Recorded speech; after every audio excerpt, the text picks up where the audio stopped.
You are listening to Unstoppable Actors, the essential podcast for ambitious, unknown actors with me, Louise, the artistic director of Standby Method Acting Studio. And for the last 13 years, I've been taking unknown actors with blank CVs all the way to Netflix dramas, Amazon Prime films, TV soaps and stage plays around the world. And every week I'll be talking with you and sharing how you can become a paid working unstoppable actor, because you 1000% can. An acting career is doable. Are you ready to dive into the episode? Hello and welcome to the podcast. It is so good to have you here. My aim is to help you become an unstoppable actor. That means wherever you are right now with your acting career and your acting goals, whether it be being brand new and only just getting started with your acting career, or being a bit more seasoned, like maybe you're regularly auditioning, maybe you've started off doing student films and unpaid work and you're working your way up to paid independent films, or maybe you're returning to the industry from a break. Whatever level you're at, this podcast is here to help you go from where you are now to becoming an unstoppable actor. And these episodes are the bridge that you need to go from where you are now to becoming unstoppable. And today's episode is diving into something that I know you are going to find so unbelievably insightful. We are looking into what the actors do who get ahead.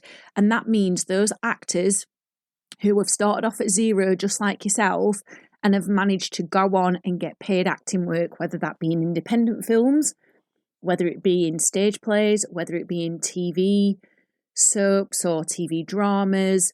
You know, I have coached actors for well over 13 years. I'm coming up to my 14th year. And I've helped actors who have started off at zero, like you, go on and do these things. So it is doable. I say it in the opening title of the podcast all the time: an acting career is doable. And I mean it. It is. There's just a few things that you need to tweak. Now, before I start to share with you what those actors who've got ahead have done, so you can swipe it from them and you can copy them, I want to ask you if you've registered your place at our brand new up and coming free of charge workshop. It's happening on Saturday, the 27th of January. You can be of any level of experience.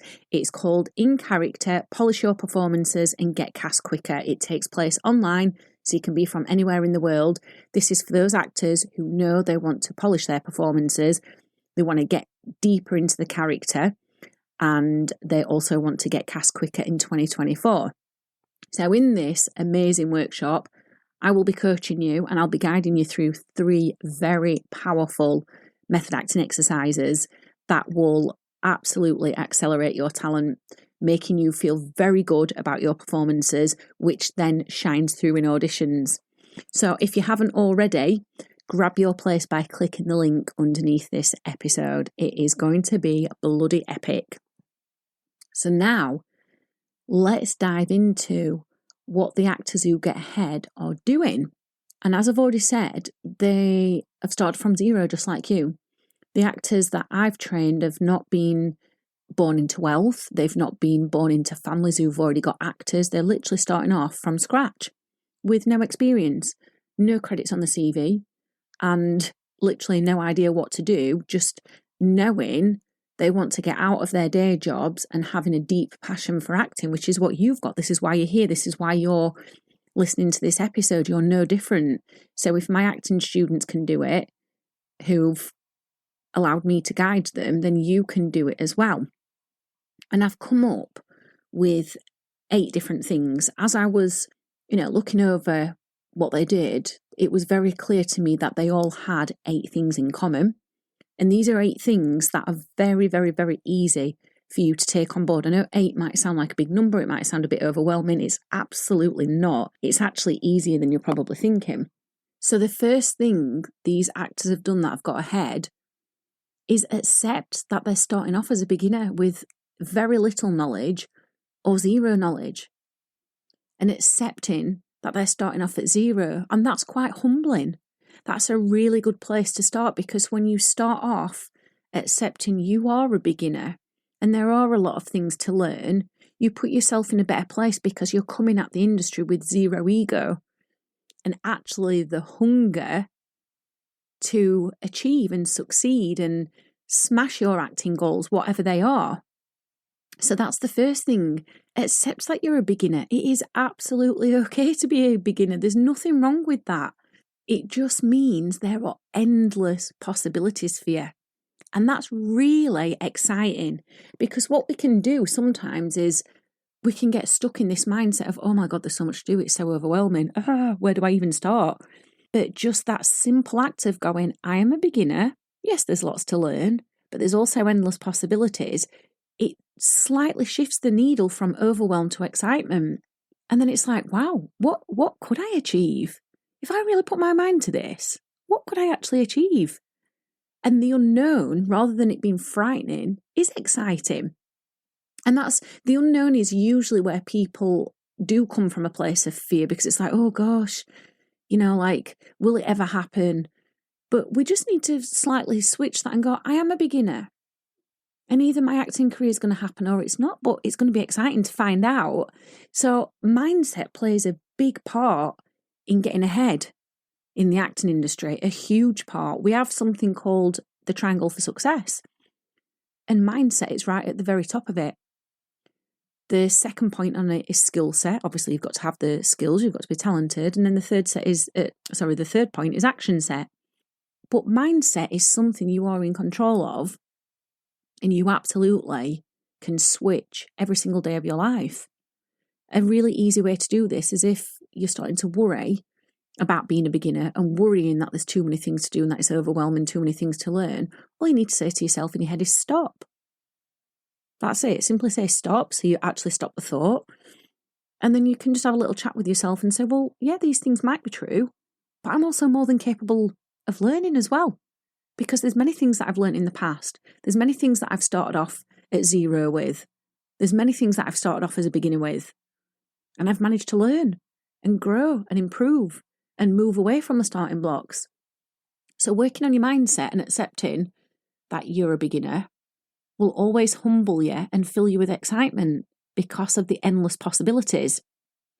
Now, the second thing my acting students have done, and you hear this in the opening titles of the podcast all the time, but they have gone on to be in Netflix dramas. They have gone on to be guest leads in TV soaps. They have gone on to do stage plays around the world and get paid for these and get paid decent amount of money. But what they've done to be able to do that and get ahead is have a deep desire to improve. So that's the second thing.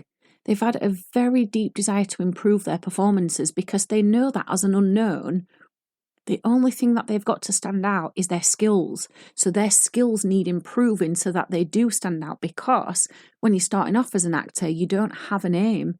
Actors like Leonardo DiCaprio, Denzel Washington, Tom Hardy, Viola Davis, whoever it is that inspires you, they've got names for themselves now, and their names sell themselves because they've become a brand in the acting industry. But they too also had to have a deep desire to improve and get better with their performances before their name became something that was associated with, selling a lot of tickets at the cinema or, putting bums on seats at the theatre. So having that deep desire to improve is something you are more than capable of tapping into, and you can improve. So these are not things that are challenging. Actually, when we break it down, an acting career, yeah, of course it is going to be challenging in the sense that the industry is saturated. There are a lot of actors, and we do have to acknowledge that, but we don't need to keep focusing on that, because you have it in you to find and tap into that desire to improve, and that's something you're more than capable of and you can do. The third thing they did is they learnt their blind spots. And what I mean by blind spots is what are their performance weaknesses. It's always important to learn these and to be humble enough to go, I don't know everything about acting. And there are going to be parts of my performances that aren't great. This doesn't mean I can't improve them, because I can, but I do need to get curious about what my blind spots are, because then I know what I'm working with. And so blind spots can be things like forcing emotions. It can be over-rehearsing scenes. It can be over-rehearsing lines. It can be delivering emotions in a hammy way that's not truthful. It can be something called demonstrating, which is where you're pretending, like I'm pretending I'm cold in the scene. I'm pretending I'm hot in the scene. I'm pretending I'm angry in the scene. I'm pretending I'm sad, demonstrating is pretending. You can also be hiding emotions as well and, not really sharing them, not expressing them in a way where they read. There's lots of different blind spots. Blind spots can also be playing scenes in the same way, getting stuck in performance patterns, not reading your scripts enough. Lots and lots of blind spots for us, but we have to come from a place of being humble and go, I do have blind spots. And I do need to know what they are. And they are not a bad thing. They don't mean anything bad about me. They don't mean I'm a rubbish actor. They just mean I'm in the process of learning. I'm in the process of developing. So get curious.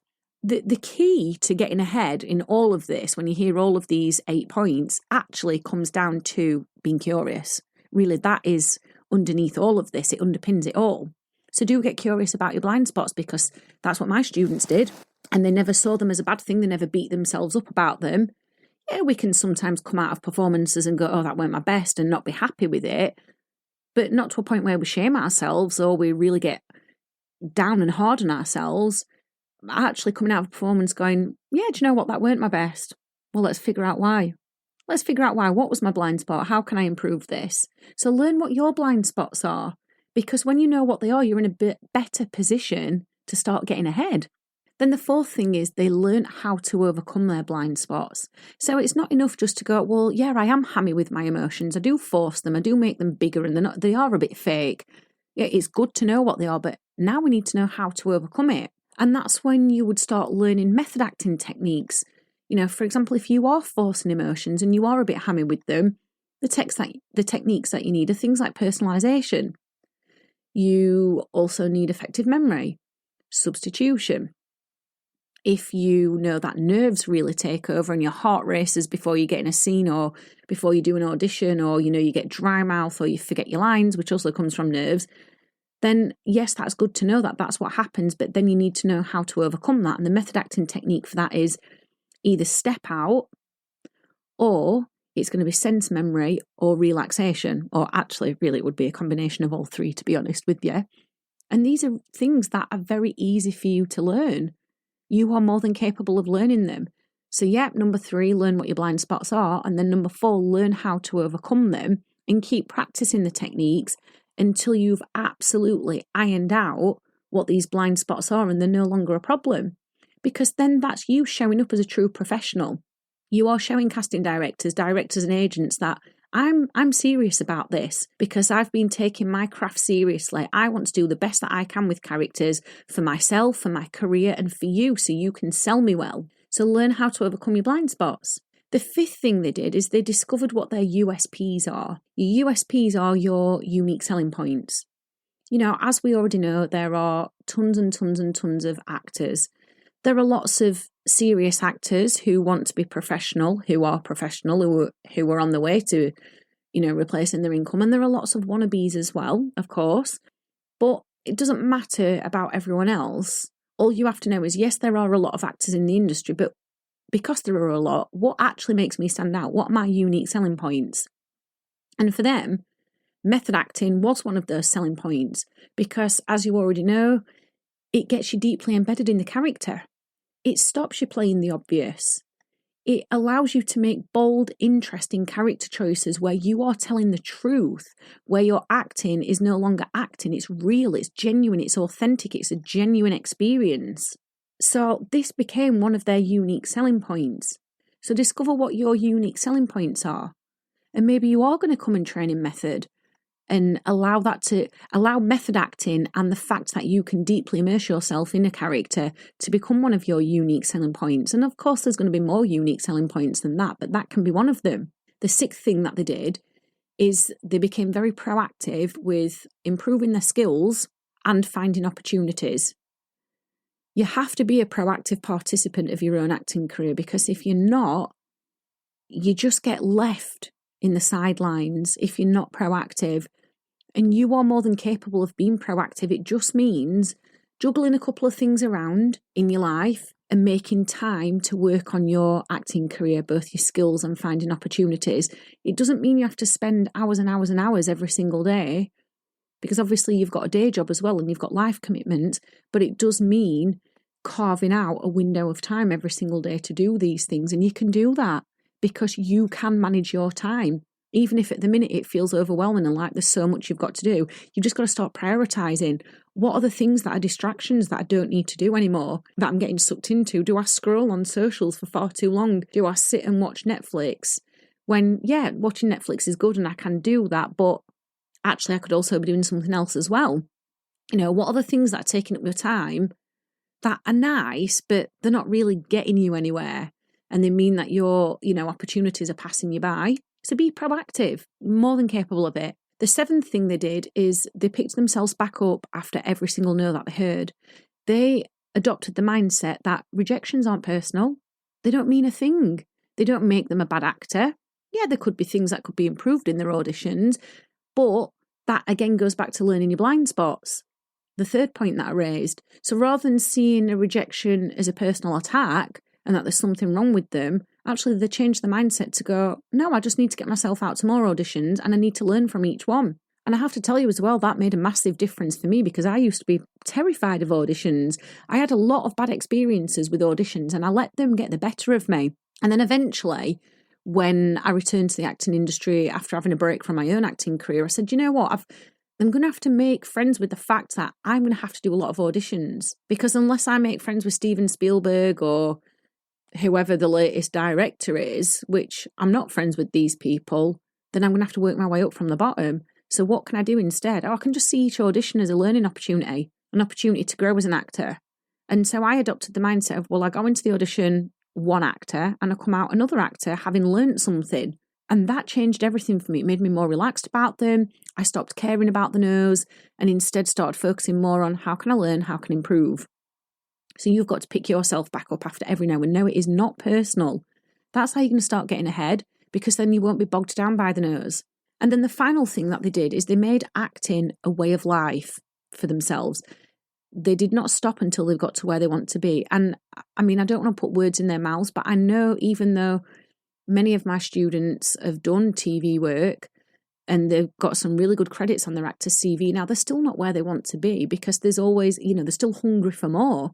And I guess that's how you make acting a way of life, by being hungry for more. So what that meant is they embedded some form of acting into their daily life, which I've already kind of covered, whether that be improving something in the business of acting or improving an acting skill or whatever it is, networking. There's many different things that we can do that you're more than capable of, but they made acting a way of life and didn't stop.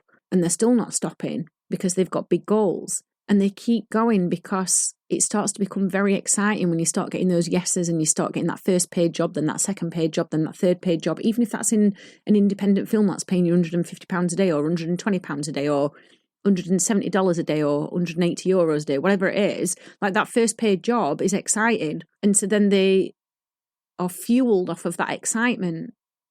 But the other side to this is that they execute with patience as well. And that's what you're going to have to do, because there's no instant gratification with an acting career. You might get beginner's luck. Lots of people get beginner's luck where a few things start happening, but then it goes down to, I've got to be patient. I've got to execute all these 8 points and be patient at the same time and know that at some point it is going to pay off. I just don't know when, because there isn't a guaranteed date. It's not like a salaried job where you go for an interview for the next level for a promotion and then it's like either, you didn't get it or you did get it. And if you didn't get it, well, the interviews are in 3 months' time again. It's not like that. So we do need patience. We do need delayed gratification. But the one thing you really need to know is that really it's about the journey. These acting students of mine who've gone on to get this paid work embrace the ups and downs of the journey, because that's where the true joy is felt, combined with achievements, but not solely in the achievements. Because once you achieve one thing, like getting a paid independent film, like winning an award at a festival for Best Supporting Actor or Best Actor, like then getting your first big agent, like then getting your first big TV audition, yes, they are good achievements, but the journey is also the joy felt as you're aiming towards them as well. So it's a combination of the achievements and the action that you're taking where the true joy is felt. You are more than capable of all of these 8 things. These are not out of your remit. Now you know what you need to do. I encourage you to come and register your place at the workshop on Saturday the 27th of January, because you will be following in the footsteps of the actors who've trained under my guidance and then gone on to get that paid acting work in TV and film and theatre. Because they've done it, they've paved the way for you. That means you can do it as well. So go and click the link underneath the episode and I will see you in the workshop and I will look forward to coaching you. I've absolutely loved hanging out with you and I really hope you found this episode inspiring. If you have, please do rate the podcast and hit follow so you never miss an episode and I can help more actors like you. And come and join one of the most supportive, uplifting acting communities on socials, the Unstoppable Actors Facebook group, where you'll get your weekly injection of inspiration, networking, and receive your free Method Actors Handbook so you can become an unstoppable actor.